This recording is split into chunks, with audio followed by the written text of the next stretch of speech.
Well, hello, and welcome to our Organic Researcher Spotlight.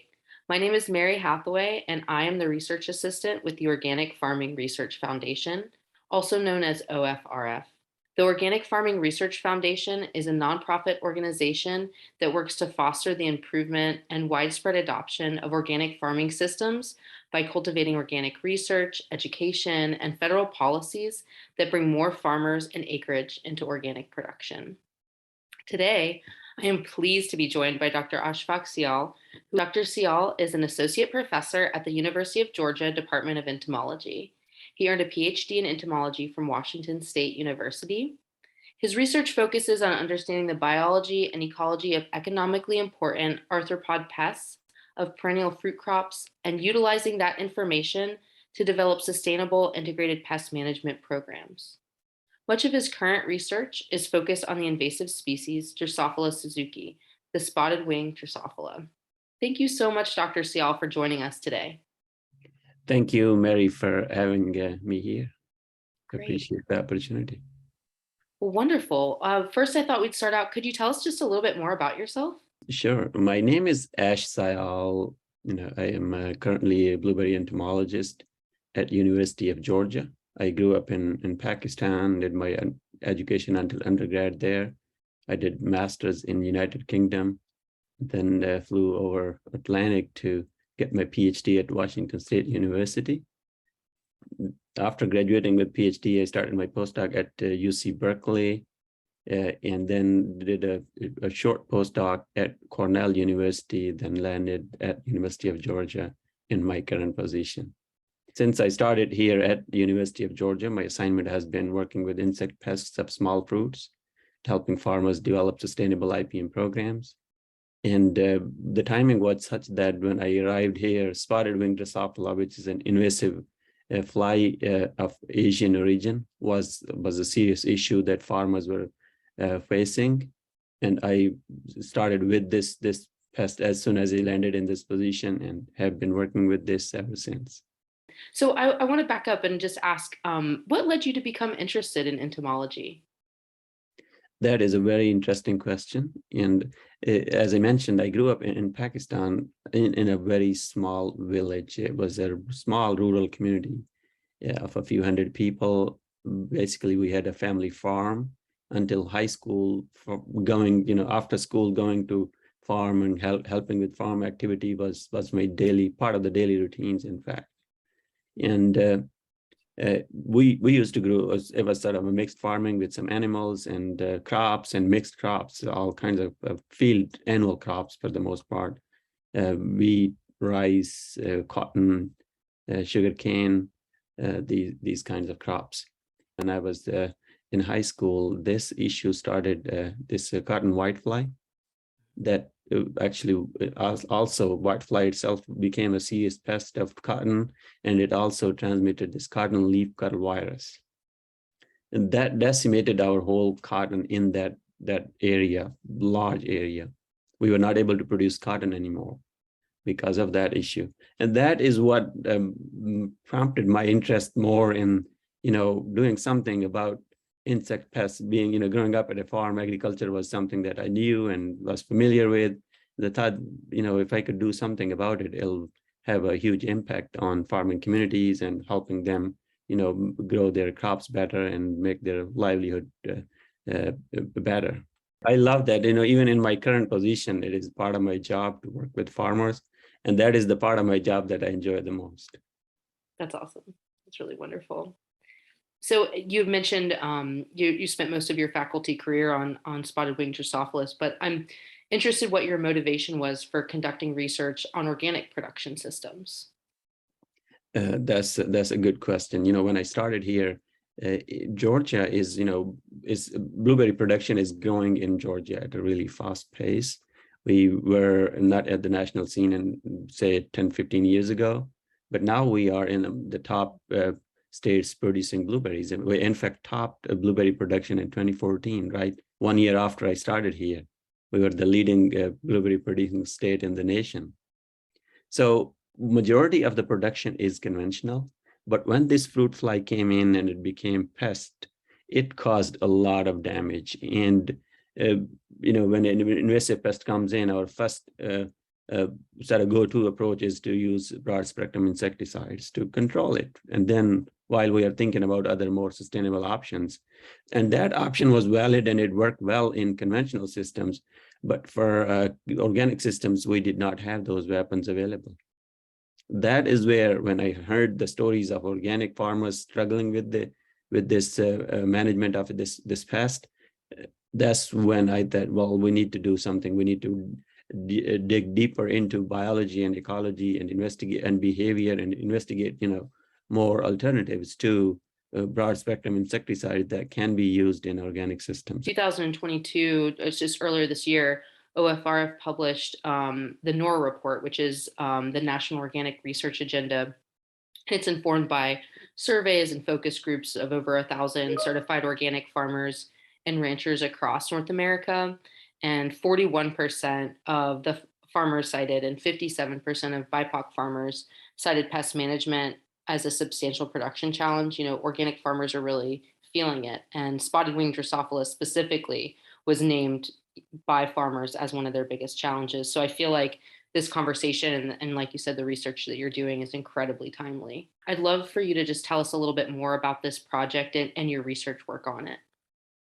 My organic work is, we started back in 2014 with a planning grant. As I mentioned, when I saw those organic growers struggling to deal with this pest, I contacted my colleagues in other states who were working in similar fruit systems or small fruit systems to see what they are going through. And what I learned was that in some systems where SWD pressures can be really high, basically growers abandoned organic certification and either resorted to some alternative cropping systems or just conventional production. And that is when I applied for a planning grant to do a full OREI project. And then we involved, several states, 10 major land grant universities and USDA scientists to make sure everybody, wherever the small fruit production is large and this pest is an issue, they are involved in those projects.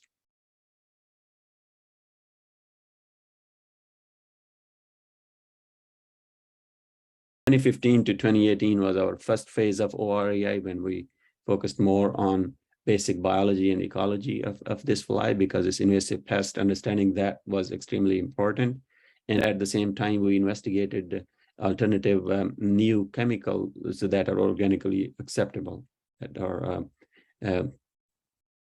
OMRI registered products. We did add several new products to the list for farmers to rotate with the spinosad or the Entrust, which is the go-to only product that is highly efficacious in organics realm. The other products are less efficacious, but still we added a number of products for the farmers to rotate with those so we don't run into resistance issues. We also, in that first phase, we also focused a lot on investigating behavior of the fly. We did evaluate sampling approaches to make sure we have optimum sampling in place to initiate implementation of the IPM strategies, including spray programs. We tested lots of attractants and timing of attractants to see how efficacious they will be and whether they will be able to detect flies before they are detected in the fruit or before they infest the fruit. So we were able to find a combination of attractants that was effective in detecting flies before they were able to infest berries in the field.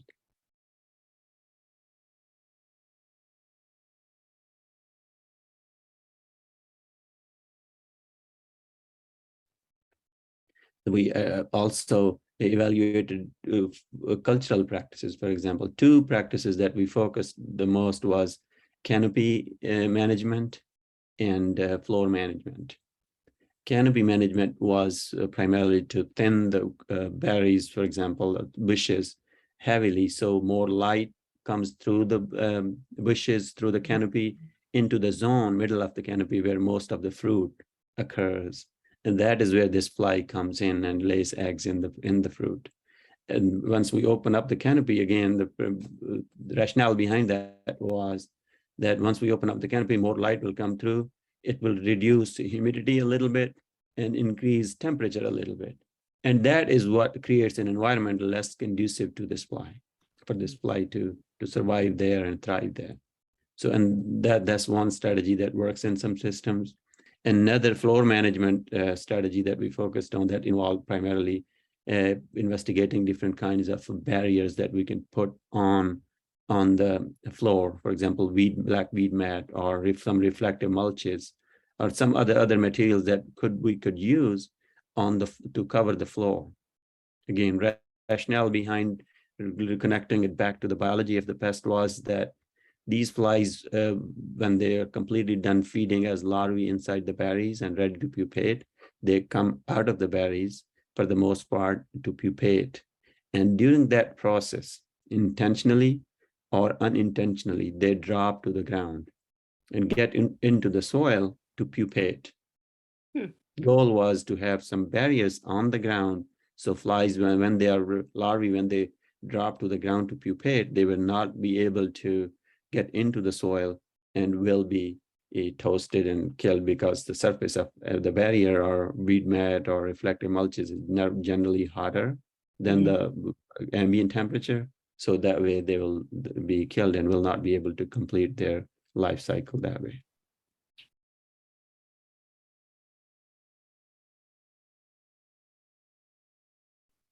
So other strategies that we focused on was using physical barriers, sort of physical control, using high tunnels or other different materials to keep the flies away from fruit.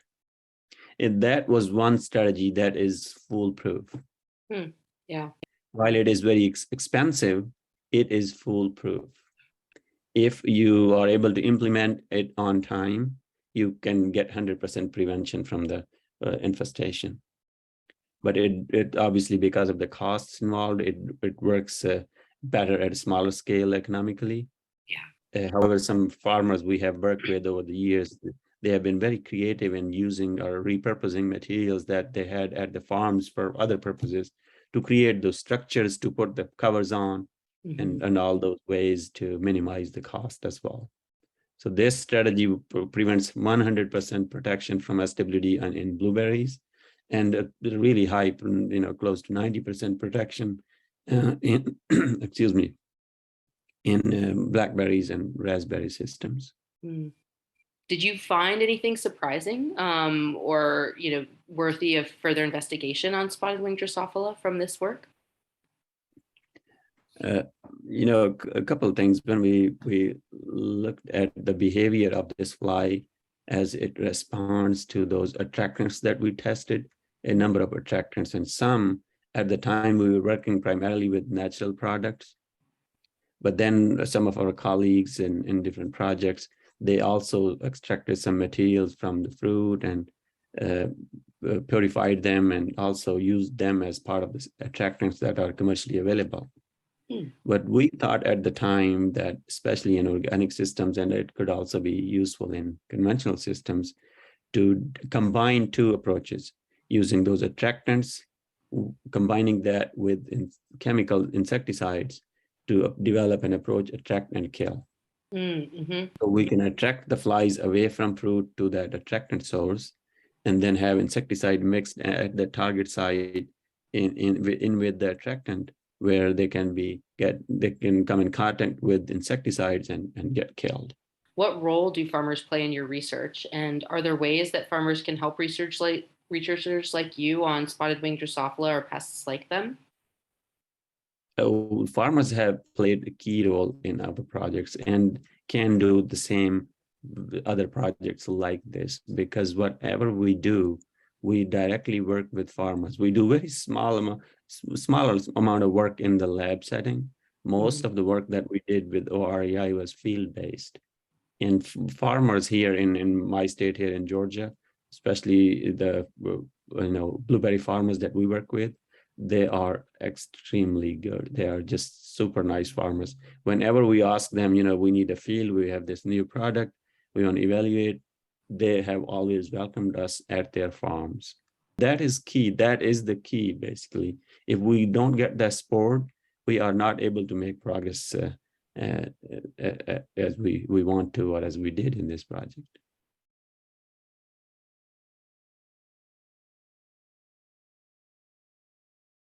In the NOR report, a lot of farmers gave feedback that shifting insect pest complexes due to climate change were a major concern. So I'm curious how you take climate change into account when you're designing and conducting your research. That is again a good question, and we have seen this sort of systems that I work with, blueberries in particular. That is a living example of changes that have happened over an observable time frame in pest complexes due to climate change. And one of the best examples is that when I started here, or maybe until a few years back, from that point, blueberry farmers never had to really spray on a calendar day basis for any insect pest in blueberries. Hmm. Since this issue of spotted wing started, that's when they started to spray. And then what happened is that we have started to see lots of changes in pest complex.